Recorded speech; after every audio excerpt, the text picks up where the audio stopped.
Without Professor Langdon, no one can find the virus.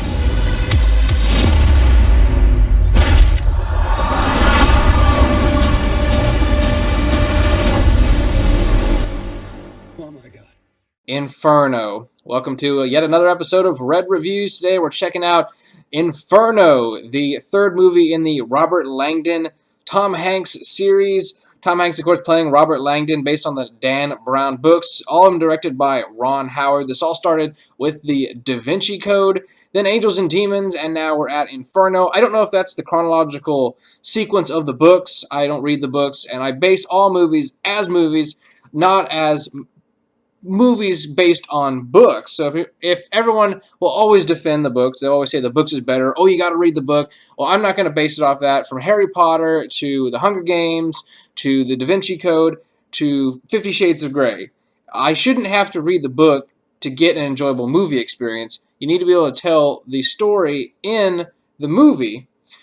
I know that books have a lot of internal speak. You can hear the characters speak in their mind, and you can tell things that you can't do in a movie. You have 600 plus pages in these books for these movies. With the movies, you got 2 hours, 3 hours if you're the Da Vinci Code runtime to tell the story. So some things are going to get truncated, some things are going to get cut out, but you should be able to tell a linear, unfolding story just fine within the context of the movie, without having to read the book. If you read the book afterwards, then you'll get more out of it. So that's how I see books, or at least movies based on books.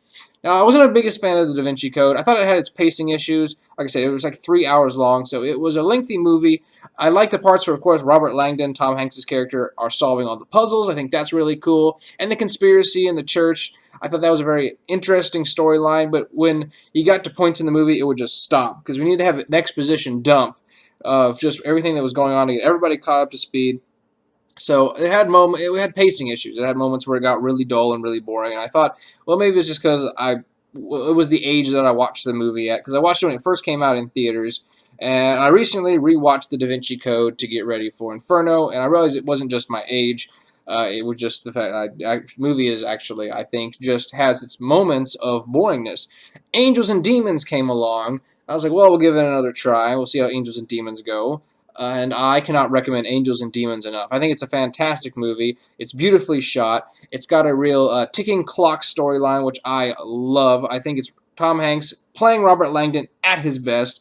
So as I'm segue into Inferno, you automatically can know that Inferno was not as good as Angels and Demons. That doesn't make it a bad movie. It doesn't make it a good movie. It just makes it a movie. Now, I actually would rank Inferno probably second in the now Robert Langdon trilogy. So I'd put Angels and Demons at number 1, Inferno at number 2, and then trailing slightly behind it is the Da Vinci Code. Now, based on everything that I've told you, that kind of knows how I'm swaying towards Inferno. Once again, it did have its pacing issues, just a little, where it did very much follow the formula of the Da Vinci Code, where we had moments where Tom Hanks, Robert Langdon was solving all these puzzles. And that's really cool. That's what we go to the movies for. We go see Indiana Jones raid tombs, and we go to see Robert Langdon, solve these riddles, these puzzles, these mysteries, these ancient mysteries. So when the character, is doing their thing that they're known for, that's really awesome, and that's really great, and that's what we want to see. But then there's, of course, the moments where it just kind of tends to stop. And like the Da Vinci Code, it had these pacing issues where we're like, all right, we're on this adventure, and then we're just going to stop. And we're going to hang out at this museum. We're going to have a set piece, sort of pseudo-action piece at this museum, and then we'll get back on the trail, and then we're on the train. We're getting on a train, we got to go to the next stop. Then we got to go to the next stop. We go to the next stop. And they should have really followed more of the formula of Angels and Demons. Another thing that I think Angels and Demons does really well is, even though it takes place primarily in a smaller area than the other two movies, it's with the Vatican and the surrounding area with all the churches around the Vatican. So it's really contained, so it makes it more plausible that Robert Langdon can get from A to B to C to D as fast as he can, because he has an hour in that movie to move between points. In the Da Vinci Code, it's globe-trotting, and it says in this one, it is the same in Inferno. He's globe-trotting, or at least from A to B to C. And then with that, that's I think why the pacing issue is off, is because you have the inevitable, we are getting there. We don't cut from A to B, we have to go from what's in between. We don't go from 1 to 2, we have to visit 1.5. So we have to have the train sequence in the middle. We have to have all these. So Inferno in a nutshell, Robert Langdon, Tom Hanks' character, wakes up with amnesia. Another thing that I'm not entirely excited about as a storyline or a trope that they use in movies is, the main character doesn't have any memory, and so it's gonna have strikes against him as we move on through the story. Who do you trust? Who do you not trust? What do you know? What's real? It plays fairly well actually in this one. I didn't mind it as much as I do in some movies. Of course, he has like amnesia from the last 48 hours.